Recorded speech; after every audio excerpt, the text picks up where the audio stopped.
இந்திய காங்கிரஸ் கமிட்டியின் புதிய தலைமை அலுவலகத்தை காங்கிரஸ் கமிட்டி தலைவர் மல்லிகார்ஜுன கார்கே, அன்னை சோனியா காந்தி ஆகியோர் இன்று திறந்து வைத்தனர். இதில் பல்வேறு மாநிலத்தை சேர்ந்த காங்கிரஸ் தலைவர்கள் பலர் கலந்து கொண்டனர். கடந்த 47 ஆண்டுகளாக டெல்லியில் உள்ள அக்பர் சாலையில் இயங்கி வந்த காங்கிரஸ் தலைமை அலுவலகம் தற்போது கோட்லா சாலையில் கட்டப்பட்டுள்ள புதிய கட்டிடத்துக்கு மாற்றப்பட்டுள்ளது. கடந்த 2016ஆம் ஆண்டு தொடங்கப்பட்ட இந்த புதிய அலுவலகத்தின் கட்டுமான பணிகள் சமீபத்தில் முடிவடைந்து இன்று திறக்கப்பட்டது. இதில் காங்கிரஸ் கமிட்டி தலைவர் மல்லிகார்ஜுன கார்கே, அன்னை சோனியா காந்தி, மக்களவை எதிர்க்கட்சி தலைவர் ராகுல் காந்தி, தமிழக காங்கிரஸ் கமிட்டி தலைவர் செல்வ பெருந்தகை, குமரி நாடாளுமன்ற உறுப்பினர் விஜய் வசந்த், புதுச்சேரி மாநில முன்னாள் முதல்வர் நாராயணசாமி உள்ளிட்ட பல தலைவர்கள் கலந்து கொண்டனர். இந்திரா பவன் என பெயரிடப்பட்டுள்ள இந்த புதிய கட்டிடத்தில் தலைவர்கள் கலந்துரையாடும் பிரம்மாண்ட கூடம், ஊடக சந்திப்புக்கான இடம் பிரத்யேகமாக வடிவமைக்கப்பட்டுள்ளது.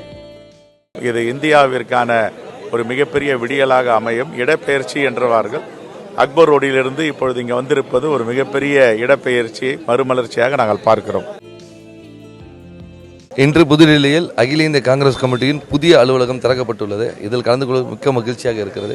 இந்த புதிய அலுவலகம் எல்லா தரப்பினரும், எல்லா துறையை சார்ந்த எல்லாரும் சிறப்பாக செயல்படுவதற்கான எல்லா வசதிகளும் செய்து தரப்பட்டிருக்கிறது. கூடிய விரைவில் இது முழு செயல்பாட்டுக்கு வரும். புதிய இந்தியாவுக்கு வழிவகுக்கும் வகையாக காங்கிரஸ் கட்சி ஒரு எழுச்சிமிகு பில்டிங்கை கொடுத்திருக்கிறார்கள் என்று சொல்கிறேன். பல ஆண்டுகளாக இருந்த இந்த கட்சி, காங்கிரஸ் கட்சி தொண்டர்களுடைய கோரிக்கை நிறைவேற்றப்பட்டிருக்கு. மகிழ்ச்சி, சந்தோஷம். இந்த காங்கிரஸ் பேரியக்கத்திற்கு ஒரு அருமையான ஒரு கட்டிடம். இந்த கட்டிடம் திறப்பு விழாவிற்கு நானெல்லாம் வந்ததெல்லாம் எனக்கு கடவுள் கொடுத்த மிகப்பெரிய வரம். இது மிகப்பெரிய வரலாற்று சிறப்பு மிக்கது. பல நூற்றாண்டுகளை கடந்து இந்த தேசத்தின் மக்களின் உரிமைக்காகவும் சுதந்திரத்துக்காகவும் தேசத்தின் இறையாண்மைக்காகவும் இந்த கட்டிடம் போடப் போகின்றது.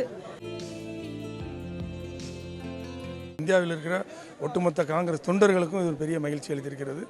புதிதாக அமைய இருக்கிற இந்த அலுவலகமானது வருங்கால புதிய இந்தியாவிற்கு புத்துணர்வை கொடுக்கும் என்று உறுதியாக நம்புகிறோம்.